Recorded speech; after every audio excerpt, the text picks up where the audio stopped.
10 p.m. I journeyed my way up the winding mountain, each sharp turn just feet away from the cliffside, flashing the trees with illumination. The music carried me on a wave of adventure, of rising anticipation. And finally, I was home, and with all my friends once more. I could see hints of light flashing out through the pine, and music pulsating life into the night, rising into the Milky Way's stars, clear and bright.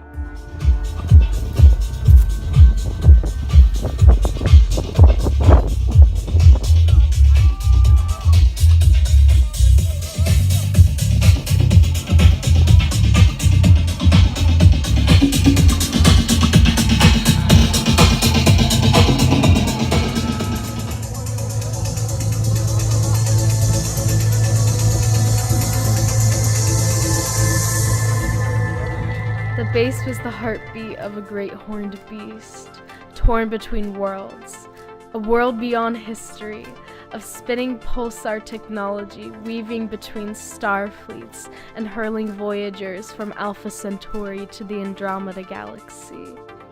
Yet a primitive familiarity, a red ochre sunset melting and transferring its power into the roaring bonfire.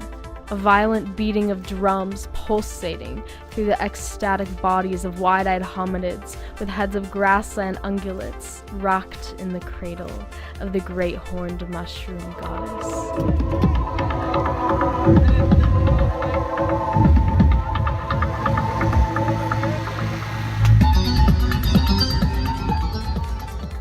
Laughing and howling in the wind, I was devoured into a trance, my DNA remembering that forgotten dance, spitting glossolalia and releasing all that coursed through my being. And then I took refuge among the trees.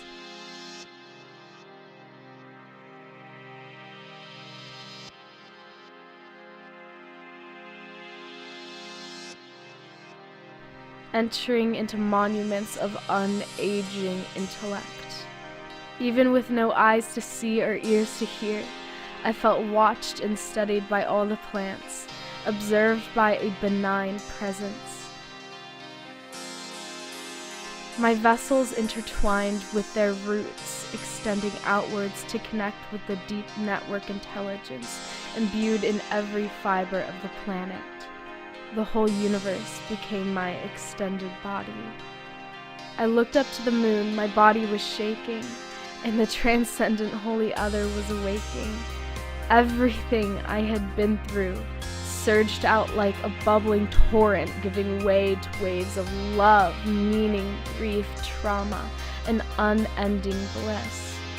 My breath embraced the moment, dissolving into the alchemical abyss. I surrendered.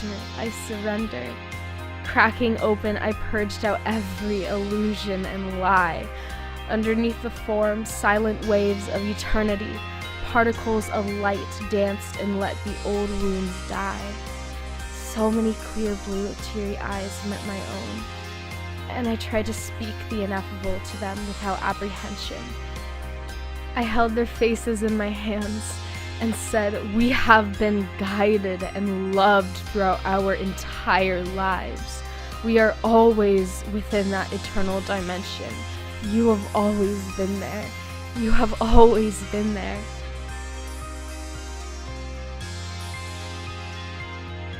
The globe of stars above spun by, watching hours of cuddling, dancing, and partying.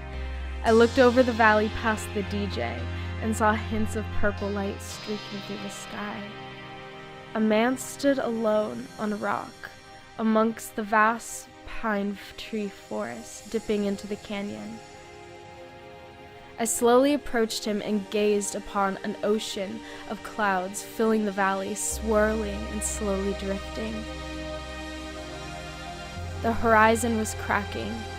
It was an immense buildup hinting towards the great breakthrough of a new dawn.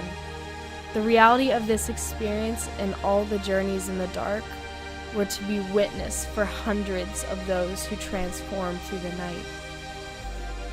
The sobering realization of sunrise led more glittery, colorful souls up to the ridgetop, all crowding together to hold each other and take in the ephemeral moment, so bittersweet in the reality of impermanence, in our desire for a promise of eternal endings.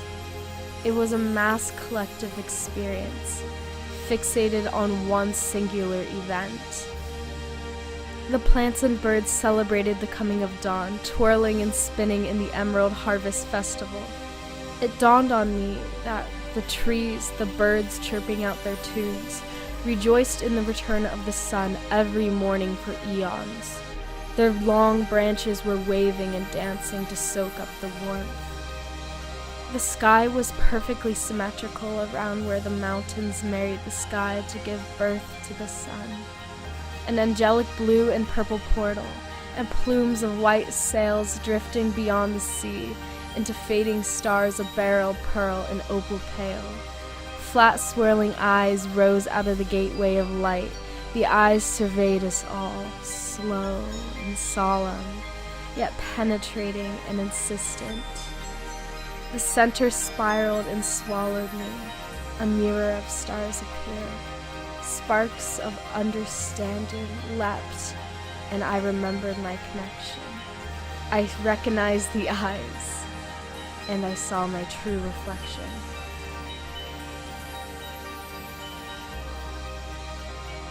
There was a deep, unwavering conviction in the air, which was never evoked, yet intuitively known by all, a truth which cannot be spoken, and brings about a dizziness of things unsaid, that we are in a living, breathing mystery hidden behind a thin veil of perception.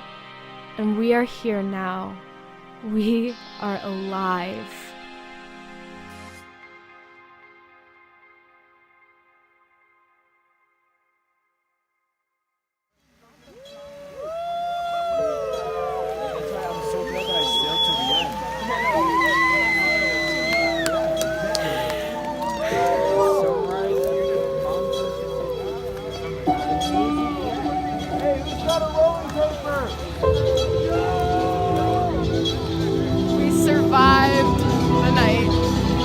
Survived the night.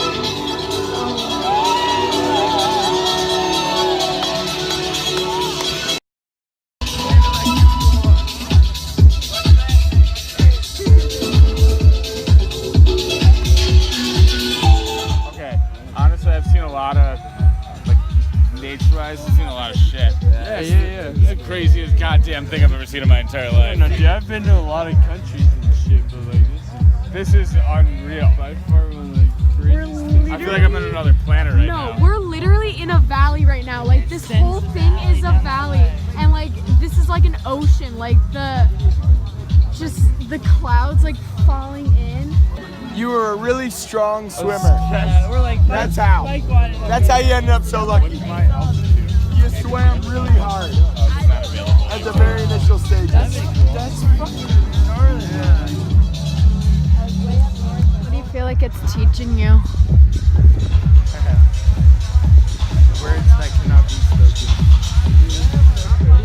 Words that can't be spoken. I've honestly never seen anything like that. I just don't get how the world can just warp itself among itself like that.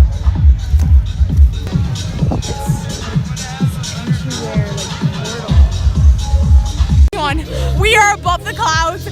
Oh my god, I kind of just want to cry. This is the most beautiful thing I've ever seen. Oh my god, I can't. I'm tripping. Just surrender to it. Just surrender to it. It's literally like a I just kind of want to gateway. cry because It's literally a gateway. this is like, It's a honestly one of the most beautiful things I've ever seen. Whoa. Oh my god.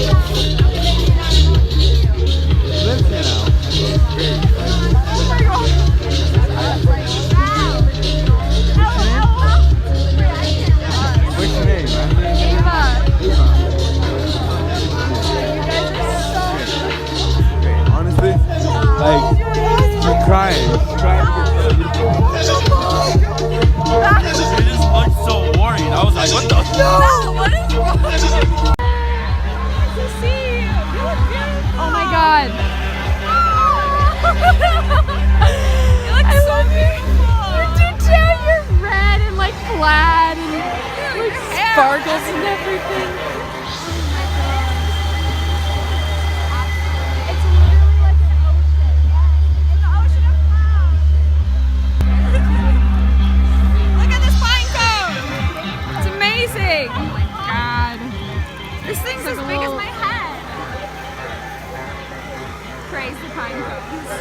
species is this? Like sequoias, sempervirens, or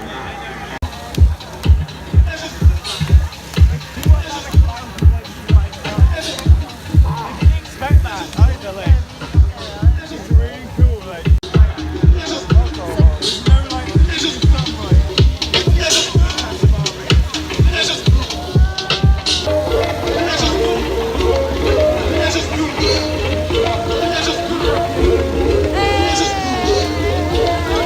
Party all night, 6 a.m. all day.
fuckers better kneel because I'm short.